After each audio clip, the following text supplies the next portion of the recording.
Namaste. Okay, today I'm going to discuss about different concept of management. So it is most welcome to all my dear students, all my dear friends, and different stakeholders in my YouTube channel, the Smart Learning Center. Okay, there are different concept of management. Yeah, traditional concept, modern concept, different concept को बेसमा चाहिँ एउटा म्यानेजमेन्टले आफ्ना विभिन्न चाहिँ discussion गरेका देखिन्छन्. So मैले आज short and sweet different concept of management discussion गर्दैछु. Simply we can say that management भनेको basically it is a kind of process.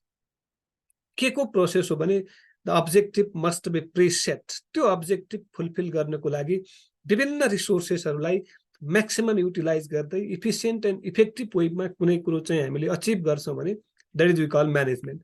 But concept there are different. So the first concept is that functional concept. Yeah, it is only concerned to functional concept ले के भन्छ भने different manager का फंक्शनहरु विभिन्न त्यो line manager का फंक्शनहरुलाई कसरी properly manage गर्ने भन्ने कुरोको बारेमा डिस्कसन गर्ने only कन्सर्न भएको कन्सेप्टलाई हामी के भन्छौं फंक्शनल कन्सेप्ट. कुनै पनि ह्युमन रिसोर्सेस अथवा म्यानेजमेन्टले अथवा म्यानेजरले विभिन्न फंक्शनहरु कसरी परफर्म गर्छ त्यसलाई नै हामी के भन्छौं म्यानेजमेन्ट भन्छौं भनेर फंक्शनल कन्सेप्टले भनेको छ. सो सामान्य simple the very important thing is that Henri फयलले एउटा डेफिनेसन भनेको छ त्यसको बारेमा. To manage is to forecast and plan, to organise, to command, to coordinate and to control about different चाहिँ म्यानेजर्स, डिफरेन्ट ह्युमन रिसोर्सेस भनेर Henri फयलले भनेको छ. Similarly the second very important concept is that human relation concept. अब यसले के भन्छ भने विभिन्न मान्छेहरु human relation concept of management is concern with the art of getting things done through others. हामीले कुनै पनि काम अरु मान्छेबाट गर्नुपर्छ भन्ने कुरो डिस्कसन गरिया छ र यसले के भनेको छ भने management is the development of different people and not to direction of things.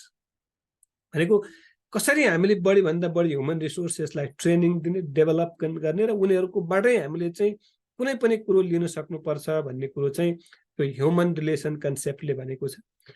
त्यसलाई the very important thing is that is decision making and leadership concept.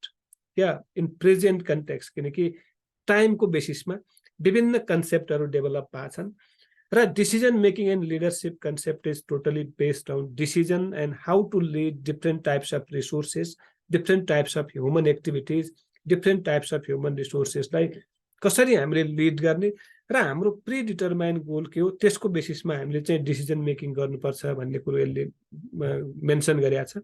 This concept relates to the decision making and leadership aspect of the management.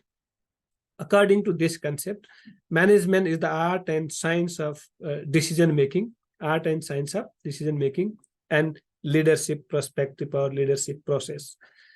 Yeah, there are different अरु चाहिँ हाम्रो डेफिनेसनहरु छन्. FW टेलरले very important definition के भनेको छ भने management implies substitute of extent scientific investigation and knowledge of the old individuals, judgment or opinion in all matters in the establishment of the business. त्यसैले यसले के भन्छ भने कुनै पनि डिसिजन मेकिङ प्रोसेस हामीले इन्भल्भ गर्दाखेरि we have to involve all the human resources on the basis of predetermined goal भनेर त्यो डिसिजन मेकिङ एन्ड लिडरशिप कन्सेप्टले भनेको छ. Then productive concept.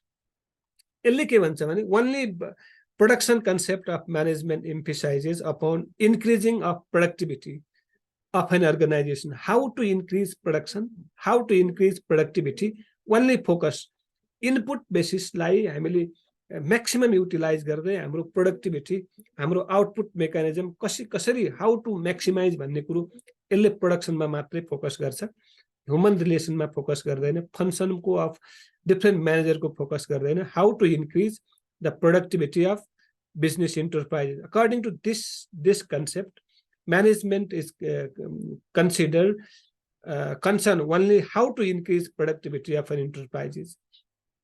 अरुसँग सरोकार छैन कसरी प्रोडक्टिभिटी, कसरी प्रोडक्टहरु इन्क्रिज गर्ने भन्ने कुरोमा चाहिँ यो फोकस भएको हुन्छ and the last one that is very important that is integration concept yeah it is modern concept यसले के भन्छ भने this concept of management focuses on the coordination of human and material different resources. यसले चाहिँ human resources सँगै अरु विभिन्न physical resources बेसमा human resources बेसमा कसरी कोअर्डिनेसन कोअपरेसन गर्ने र अन द बेसिस अफ त्यो अब्जेक्टिभ अफ द बिजनेस हामीले चाहिँ हाम्रो चाहिँ त्यो with minimum time and minimum cost हामीले कसरी अचिभ गर्ने भन्ने कुरो चाहिँ हामीले डिस्कसन यसले यो कन्सेप्टले डिस्कसन गरेको छ. So according to this concept management is the proper coordination and integration of human and material resources for achievement of organizational objectives or goal. There are different, just हामीले के डिस्कसन गर्यो भने पाँचवटा concept है फेरि relate गरे. The first one is that is functional concept, second one human relation concept, third one decision making and leadership concept, and forth one is productive concept, and last one fifth one is integration concept. र यो concept सँगसँगै management भनेको एउटा process हो. त्यो प्रोसेसमा input processing and output mechanism हुन्छ र त्यो सिस्टम नै अल्टिमेटली म्यानेजमेन्टको एउटा नयाँ कन्सेप्ट हो भन्ने कुरो पनि डिस्कसन गरिएको छ. र यस सँगसँगै management is a process, management is a discipline, management is a noun भनेर पनि डिस्कसन गरिएको छ. सो यहाँ चाहिँ मैले भन्न खोजेको कुरो के भने म्यानेजमेन्टका डिफ्रेन्ट कन्सेप्टहरू छन्. त्यो डिफ्रेन्ट कन्सेप्टको बेसमा विभिन्न विद्वानहरूले विभिन्न किसिमले म्यानेजमेन्टको चाहिँ डिस्कसन गरेको छ र in present context in modern वेमा चाहिँ management is a broad concept भइसक्यो र management is a process. Basically management modern कन्सेप्टमा हामी के भन्छौँ भने management is a process of managing different resources and activities to get predetermined goal of business enterprises effectively and efficiently within minimum cost with minimum time and to according to the हाम्रो predetermined goal हामीले achieve गर्यौं, quickly achieve गर्यौं, betterment वेमा achieve गर्यौं, विभिन्न रिसोर्सेसहरुलाई maximum utilize गर्यो भने that is we call management. So like and subscribe गरिदिनु होला.